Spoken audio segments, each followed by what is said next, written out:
መቼ ነው የመጣው እና በምን መጣ?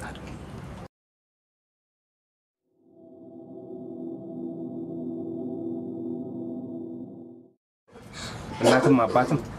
አባቴ እናቴ። He has the mother but no father. And he said my father is alive but my mother is not alive. She's dead.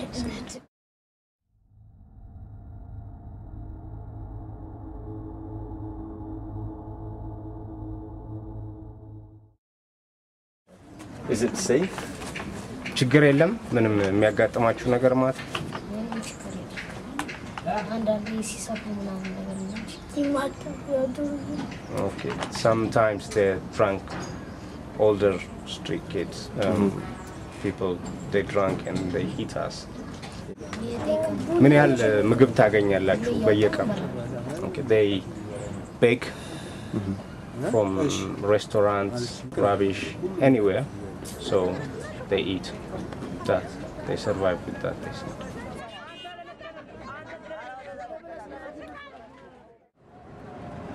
Farah and Majid left their homes in the countryside when their families, wrecked by AIDS and malaria, could no longer feed them.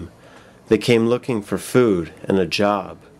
Instead, they found suffering and disease. But when I asked if they wished to return home, they said no. They won't stay here. Why? ለምንድን ነው ሀገራችሁ ማትሄዱት? ለምን? Okay, he said my family are really poor and nothing to do there. I have seen it. What kind of future waited for them in Addis? I asked a group of older street children if they had found an easier way to survive.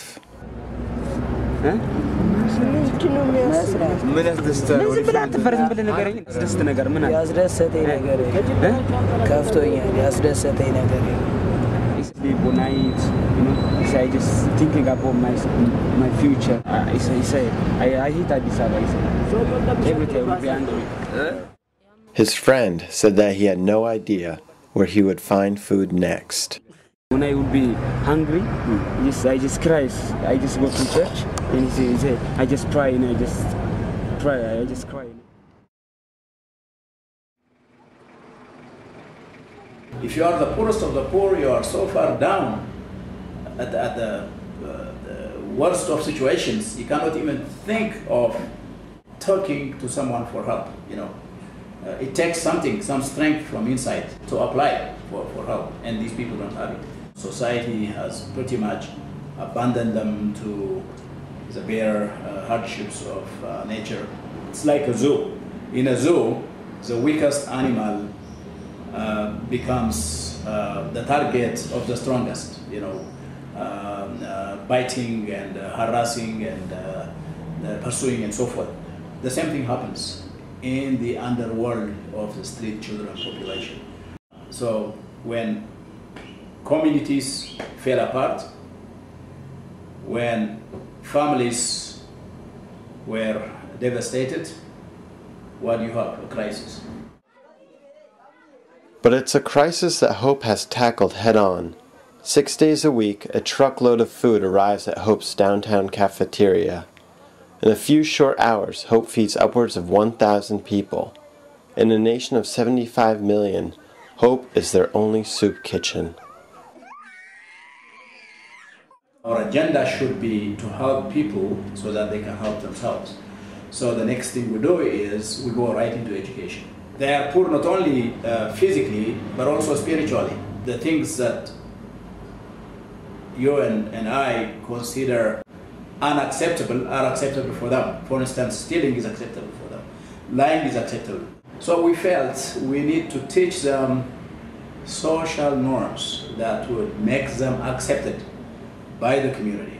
From nursery to secondary school, Hope currently instructs 700 children in values-based education. They also teach skills like computers and construction suited to Ethiopia's developing economy.